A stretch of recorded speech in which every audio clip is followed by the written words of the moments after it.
Ara, kotse ni Albert yon, di ba?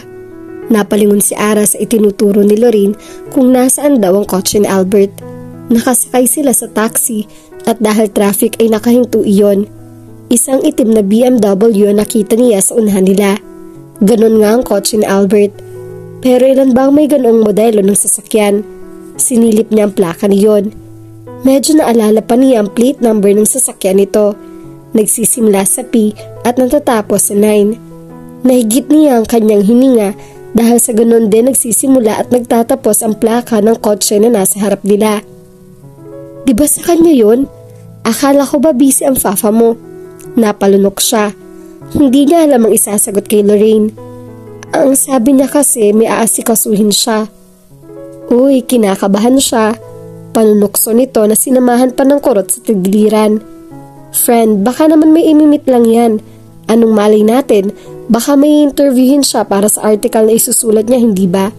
So huwag ka nang nervyusin dyan. Pampalubag loob lang nito sa kanya. Sana nga. Pinisil nito ang kamay niya. May tiwala ka naman kay Albert, hindi ba?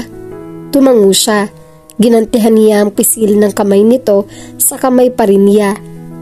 Pinilit niyang iwaksi sa isip ang mga katanungan niya. Isinisiksik niya sa isip na walang gagawin kahit ano si Albert na ikakasama ng loob niya. Umusad na mga sasakyan. Sinundan niya ng tingin ng kotse ni Albert, ngunit magkaiba na sila ng tinahak na ruta. Pinakalma niya ang sarili. Nang makauwi sila ay hindi pa rin siya mapakali. Nakatulog na si Lorraine ay gising pa rin siya. Hindi niya siya nakatiis. Lumabas siya. Hihintayin niya si Albert. Hindi niya maintindihan kung bakit siya nagkakaaga doon. Alam niya sa isang banda ay mali iyon dahil dapat ay nagtitiwala siya kay Albert. Pero wala namang masama kung mag-aalala siya. Napahalukip-kip siya dahil malamig sa labas. Kahit Pebrero na ay malamig pa rin na sanhi ng hanging amihan. Umupo siya sa terasa. 2 oras siyang nakatanga lamang doon bago narinig ang ugong ng sasakyan na dumating sa bahay ni Albert. Sinipat niya ang suot na wristwatch. 12:00 na. Tinanaw niya mula sa gate ang binata. Ang balak niya ay silipon ito hanggang sa makapasok. Pero nang makita niyang tila may mali rito ay nag-iba siya ng desisyon. Pasuray-suray ito nang lumabas ng kotse. Lumabas siya ng gate. Naabutan niya itong sinusuksok ang susi sa padlock sa gate nito. Ngunit dahil sa kalasingan ay hindi nito iyon magawa. Nalaglag pa ang susi sa may semento. Let me help you. Ano dito yung susi? Tanong niya nang pulutin niya yon. Nabigla si Albert nang makita siya pero nagawa pa rin itong ituro sa kanya kung alin ang tamang susi. Bakit gising ka pa? Tanong nito maya-maya. Sa halip na sagutin ito ay binuksan na niya ang gate. Nang mabuksan ay hinarap niya ito. Kaya mo na bang pumasok mag-isa? Tumango ito. Magpahinga ka na. Hahayaan na sana niya ito, kaya lang nang pumasok ito ay nakita niya na mabuhay na talaga ang tayo nito at kamuntikan pa itong madapa. Ngunit bago pa nito mahalikan ng lupa ay nasaklolohan niya ito. Bilib din siya sa isang to. Languman sa alak ay matino pa rin ang isip. Nagawa pa siyang kausapin. Tinulungan niya ito para makapasok sa loob ng bahay nito. May kabigatan nito, lalo na at malaki ang katawan nito, pero nagawa niya itong akayin hanggang sa makatapat sila sa pinto. Muli niyang tinanong dito kung alin sa mga susi ang sukat doon. Nang makapasok sila ay binagsak niya ito sa sofa sa sala. Malaki ang bahay nito. Abuhin ang kulay ng dingding. Sa design pa lang ng bahay ay malalaman agad na lalaki ang nakatira doon. Hinanap niya kung nasaan ang kusina para kumuha ng planggana. Pahiran ang paghahanap ng bimpong pwede niyang basain. At nang makumpleto na mga kailangan ay bumalik na siya kay Albert. Nang makalapit dito ay ibinaba niya mga planggana sa gilid nito. Tinanggal niya ang sapatos nito at saka hinarap ang pagpunas dito. Napaungol ito nang marahil maramdaman ang pagpunas niya sa mukha nito. Napalunok siya. First time niyang gawin yon. Ang lakas ng kabog ng dibdib niya. Dapat din pang pabilitan ito ng damit. My goodness, ang hirap ng pinasok niya. Sa huli, nagdesisyon siyang hubarin ang long sleeve nito. Halos hindi siya makahinga habang isa-isa niyang tinatanggal ang pagkakabotones niyon. Nasa pangatlo pa lamang siya, ngunit nasisilip na niya ang matipuno nitong dibdib. Hindi na niya kaya. Binitawan niya ito. Bahala na lang ito sa sarili nito. Tatayo na sana siya nang haklitin nito ang braso niya, dahilan para mapasubsob siya sa dibdib nito. "Don't leave, please," usal nito. Napangiwi siya. Parang kailan lang ay siya nagsasabi ng mga katagang iyon. "Hindi kita iiwan, Albert." Tiningala niya ito. Hawak-hawak nito ang braso niya ng mahigpit. "Good," sabi nito at saka napapikit. Bahagyang tumaas ang sulok ng mga labi nito.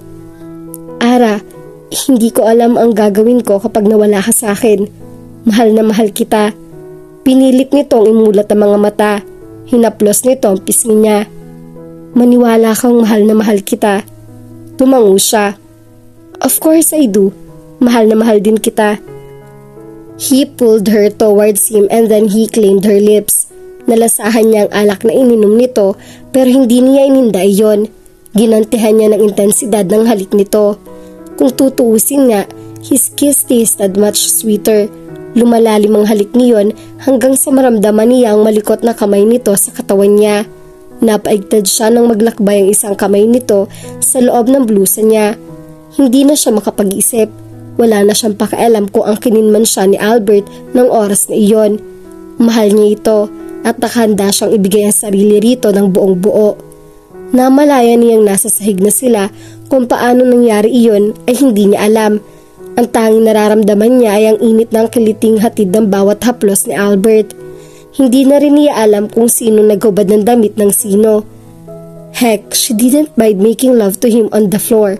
Sumunod siya sa agos hanggang sa marating nila ang langit. Unti-unting nagmulat ng mga mata si Albert. Pero parang gusto uli niyang isaramang iyon nang makita niya ang mukha ni Ara sa harap niya. Napapikit siya ng mariin. Baka napasarap lamang siya ng tulog kaya kung ano-anong nakikita niya. Palibhasa'y napakaganda ng panaginip niya na tila totoo ang lahat ng nangyari doon. Dumilat uli siya ngunit nananatiling naroon pa rin si Andrea sa tabi niya. Napalunok siya. Parang nanunuyo ang lalamunan niya. So, hindi pa naginip lamang ang lahat. Goodness, totoong nangyari ang lahat? Bigla siya napabalikwas. Nahila niya ang kapirasong telang nakatakip sa kanilang dalawa. Dahil doon in-expose sa paningin niya ang kahubadan ng dalaga. Nag-init ang mga pisngi niya. Did he really touch the soft white flawless skin? Napasabunot siya sa sarili. Bakit hindi siya nakapagkontrol? Kung sa bagay, sino ba naman ang hindi makakapagpigil sa kagandahang yon? Pero dapat ay nagpigil pa rin siya, lalo pa at marami pa siyang bagay na dapat ayusin sa buhay niya, kasama ang relasyon nila ni Ara. Bigla ay sinakop ng sakit ang puso niya. Naiisip pa lamang niya ang nangyari, nahaharapin niya ay parang mas pipiliin na lamang niyang mamatay na. Mas gugustuhin niyang siya na lang masaktan kaysa si Ara. Hindi dapat ito'y madamay. Tama na mga pinagdadaanan nito. Hindi niya na dapat dadagdagan yon. Pero paano ba niya ireresolbahin ang issue kay Andrea? Parang dinadagan na ng mabigat na bagay ang ulo niya nang maalala to. Bakit kailangan mangyari yon? Bakit ngayon pa kung kailan nakikita na niya ang bukas sa piling ni Ara? Nakita niya ang oras. 4:00 pa lamang ng umaga. Maaga pa, kaya pwede pa siyang matulog at saka nananakit pa ang ulo niya. Humiga siyang muli. Pinagmasdan niya ang maamong mukha ng katabi. He lifted his hand to her cheek. She was like a sleeping angel. Malayong malayo sa imahe na dati ay tingin niya rito. Napangiti siya. Masuyong hinagkan niya ang noon nito. Wrong move. Napakislot ito hanggang sa magmulat ng mga mata. Albert, sabi nito at saka yumakap sa kanya. Sige na, matulog ka pa. You won't leave? Muli niya itong hinalikan sa noo. Nandito lang ako. Forever? Parang nagkabibig ang lalamunan niya. Gusto sana niyang magtapat dito sa totoong nangyayari pero hindi niya kayang harapin ang magiging reaksyon nito at mukhang alanganin din ang sitwasyon nila ngayon. Paano kung bigla na lang itong makipagkalas sa kanya? No, hindi niya yun kakayanin. I love you, Albert. Huling narinig niya rito bago muling hinilang antok ang diwa nito. Napabugas siya ng hangin, kasabay ng pagdaloy ng isang alaala. We have observed her condition. We found out na hindi lang temporary ang pagkakawala ng paningin ni Andrea, sabi ni Dr. Galvez. Natigilan siya. Dok, ibig hubang sabihin na hindi na po siya makakakita pa? Tanong niya nang makahuma sa pagkabigla. Tumango ito. Umusbong ang awa niya kay Andrea. Ang dapat nga sana matuwa siya dahil sa paraang iyon ay para na rin siya nakagante.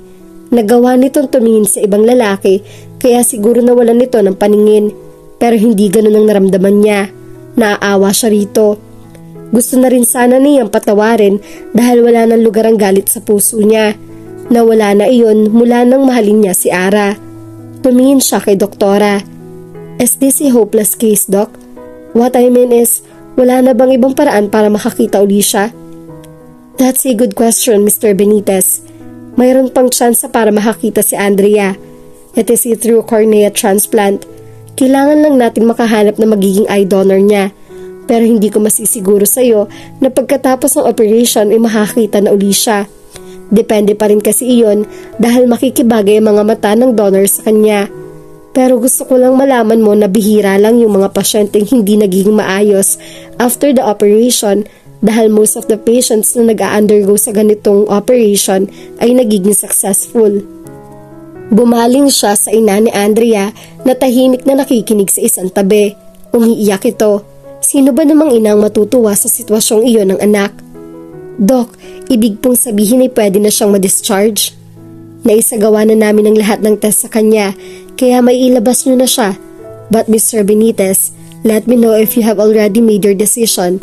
I can refer you to someone. Nang sa gayon ay hindi na mahahanap ng donor si Andrea. Tumango siya. Salamat, Doc. Nang makalabas ang doktora ay nauman na niya nilapitan si Tita Hasmin. Tinakpan niya ito ng balikat. Tita, pwede na siya makakita. Pero malaking halagang kinakailangan, Albert. Saan kami kukuha ng pang-opera? At isa pa, kahit may ipon naman itong si Andrea, ay baka hindi pa sapat yun. Di ba balak nyo na rin magpakasal? Nanikip ang dibdib niya. Paano ba niya sasabihin dito na walang kasalang magaganap? Ayusin niyo ang problema ng anak ko, Albert. Naglakas ng loob siyang magsalita. Tita Hasmin, may dapat ho kayong malaman. Natigilan nito at nagsalubong ang mga kilay.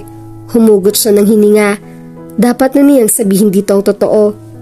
Wala na po kami ni Andrea. Mahigit 1 linggo na po. Napapitlig si Albert kay Ara. Mukhang hindi na siya makakatulog. Napabugas siya ng hangin. Dahan-dahan siyang tumayo at nagpunta sa banyo upang mag-shower. Baka sakaling matangay na ng tubig ang lahat ng bumabagabag sa kanya. Pagkatapos niya mag-shower ay mahimbing pa rin ang tulog ni Ara nang balikan niya ito. Nilapitan niya to, saka dahan-dahang binuhat upang ihiga sa sofa. Kumuha rin siya ng kumot para ibalot dito. Lumuhod siya sa harap nito at saka pinag-aralan ang mukha ng mahal niya. I love you so much, Ara. Mahinang sabi niya rito.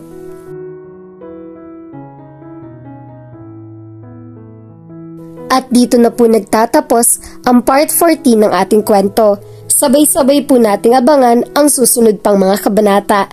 Maraming salamat po. God bless and stay safe.